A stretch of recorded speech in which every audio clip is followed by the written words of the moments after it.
Hello, Ray Keith here again. In this video I'm going to look at a Phalaenopsis, which technically speaking is a no ID. I thought it was possibly one of several varieties. Somebody has suggested it could be Fuller's Sunset Golden Sun, which it certainly closely resembles. I've had it quite a long time. The nursery I bought it from's gone quite a long time ago. It's now a housing estate. And you can see from the last leaf that it's grown that this was a big one. This was something getting close to my pink twilight when I bought it, and I let it flower too much, too long, without feeding it enough, and it collapsed after a massive flowering season, and it's taken me a very long time to get it to grow a leaf that big again. To be honest, it's been a bit neglected because it just keeps going, and I honestly don't know how long it's been in this pot. The roots are well down here, but I think it's only been a long time. The pot feels very, very full, and whatever else, it's starting to spike again, so let's have it out. Yeah, this bark is not looking great, but the roots don't look bad. Now that is a surprise. Just imagine there might be one or two that aren't very good, but on the whole, this is actually not bad. Not bad at all. Yeah, we've got some manky bits. As anybody would be surprised by me finding that we've knocked a root off. There's some dead ones have come away as well. But yeah, this does not, let me zoom in a little bit, can we? Get close to that root mat. So, yeah, this bark is decidedly ratty. Can I? Yes. Treated myself to some new tools the other day off a store at a motorbike show. I don't know what on earth you'd use these for with a motorbike, but that's what they were selling them for, and they weren't expensive. And I thought, I know what I can use those for. I can use them for pulling hard to reach pieces of bark out the middle of a plant. But looking at, the stem doesn't feel very clever, so that'll have to be trimmed a bit. So if I trim that stem just a wee bit, so I'm going to take that root off, because that root's had it, definitely.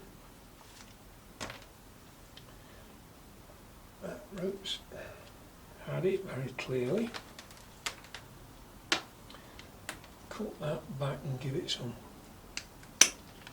cinnamon. Right, there's no signs of any problems there.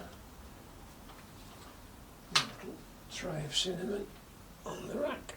There we go. So, where are we? My fingernail, you can see it very well down in amongst all those roots, but that, oh yes, there we are, just there. I've just put some ordinary ground cinnamon, the kind of thing you'll find in most kitchen cabinets in the spice rack, and it's very well known for being a good treatment. It seals wounds on plants very quickly. It's a drying agent as much as anything else, but it certainly does a job. Now, as I say, there's not a lot of bad roots on this. there's some that are not very clever, but there aren't actually very many that aren't any good. And I'm very, very pleased to find that. I was expecting to find quite a lot of duff stuff in and around this, but no, we haven't really got anything like that. These odd little bits. Sometimes the branches are really fragile. That's what seems to be, as much as anything else, I find, for what it's worth, that if you've got roots that branch, if there's anything that's going to go, a bit like a branch on a spike never produces a particularly good oh, don't put cinnamon on roots, by the way, that kills roots because it dries everything out, it stops them working.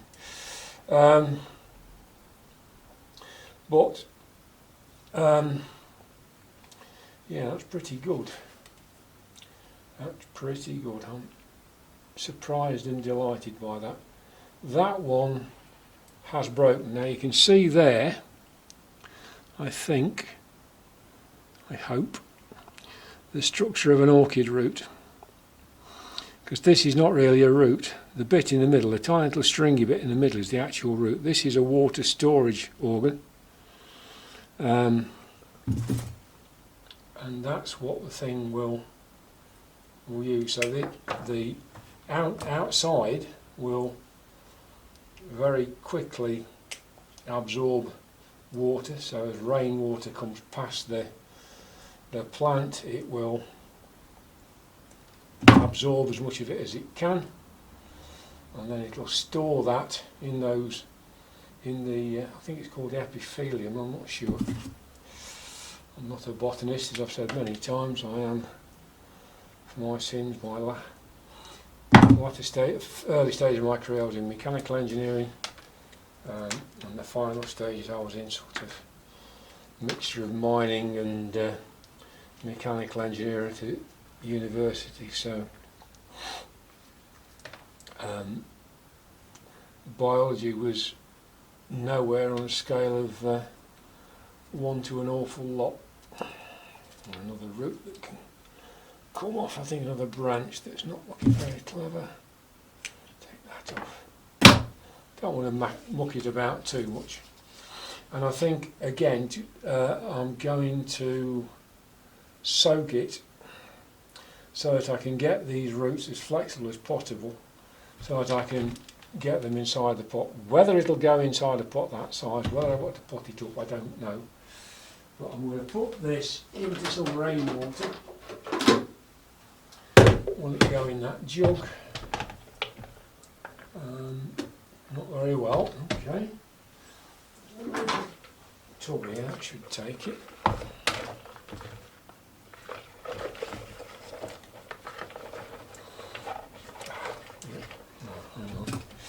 That can come off then. That's got broken.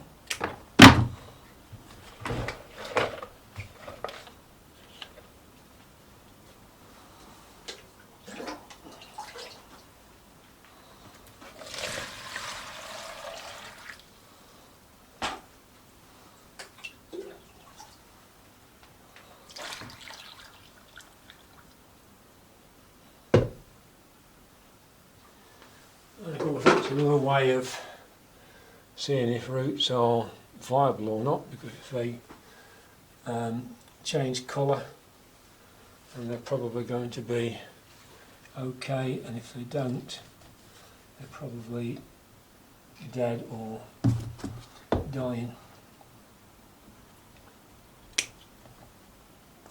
One that was probably okay, but long and slightly damaged.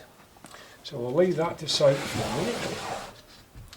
Not sure whether it'll go in that or one that's the same sort of size.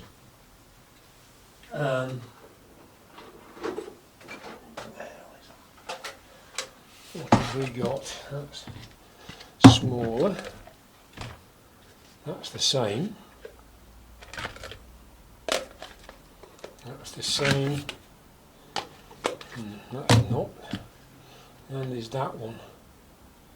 I know where I got that one from. Oh well, see if I can get it in there, because I think if we can cram it in the pot, the chances are that it'll be able to get its roots into all parts of the thing. I could, at a pinch, pot it up to that. But looks like quite a big step to go from one of those to the other. So not sure at all. So let's just wait and see how we get on when I've got everything else ready to go. That pot can join the pile in the utility room to get cleaned up, ready for further use.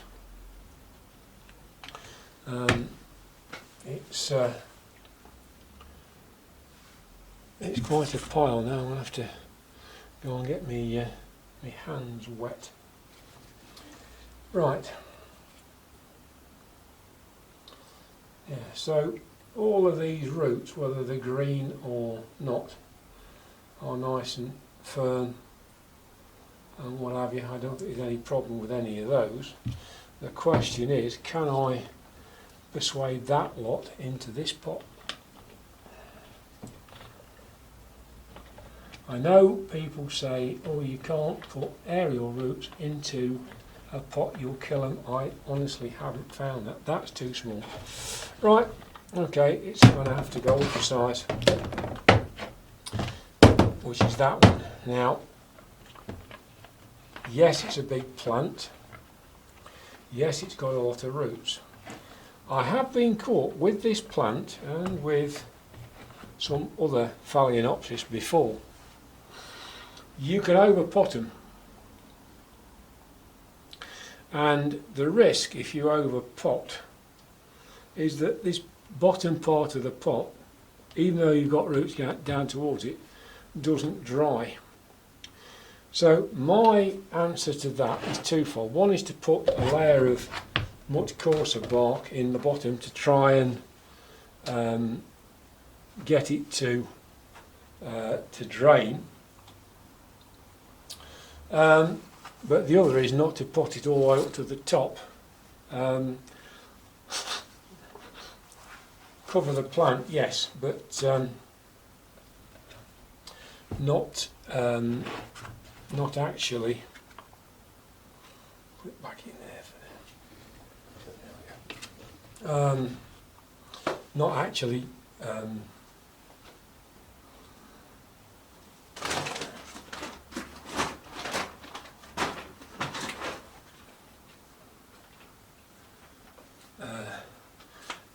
Not put bark all the way to the top of the pot, and that does allow me to pour water in or let it soak, let the bark float a little bit without it coming all over the top. I don't know if that's right, wrong or indifferent, it's just something I'm doing. Right, this is a coarser mix than I often use. It's some of it's not so quite varied. This was some I bought through the East Midlands Orchid Society a while back as a sort of commercial sized bagful. Now this is quite dusty because it's not been sieved out. So although some people advise you not to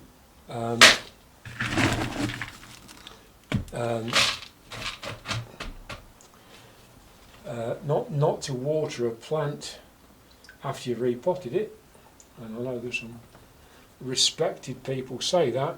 I tend not to. I don't soak the bark when I'm before I start repotting.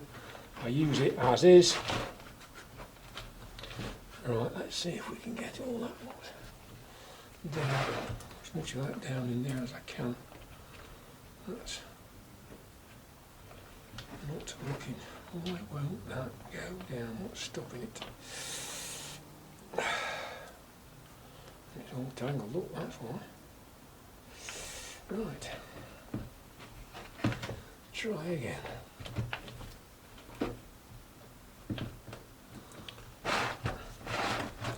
If you turn a plant like that when you put it in, it tends to make the roots coil under the plant, and you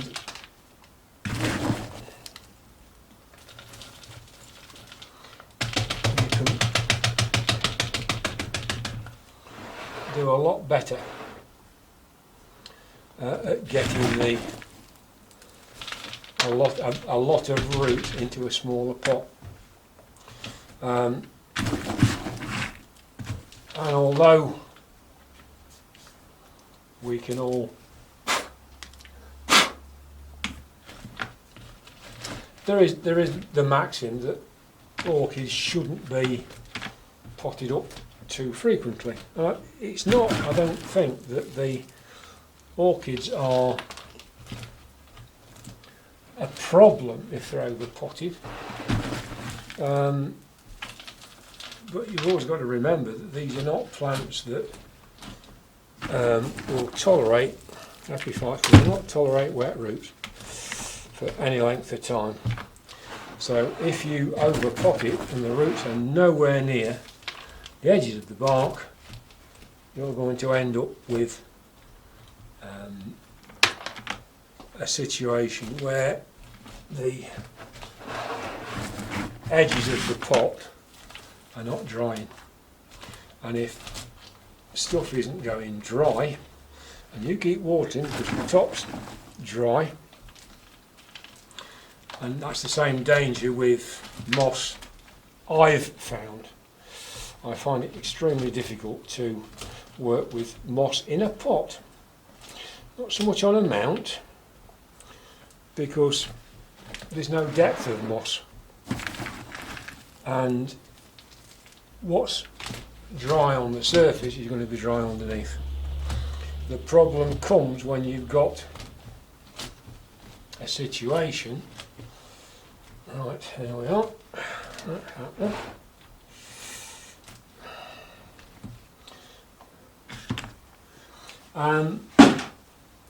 the situation is that you just need to get it in there. So, right, that is a plant which you've seen a lot of over the years as we've done these videos and what have you. I've had it a long time.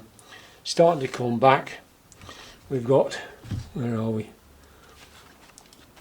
I've got a new spike here, just there, poking its nose out.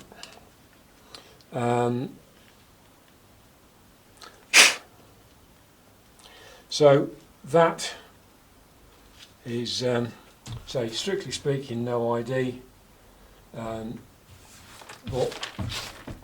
possibly golden, fullest sunset golden sun. Oh, it's a bit dusty. Right, thank you for watching. I hope that's been of interest, and I'll look forward to seeing you soon. Bye for now.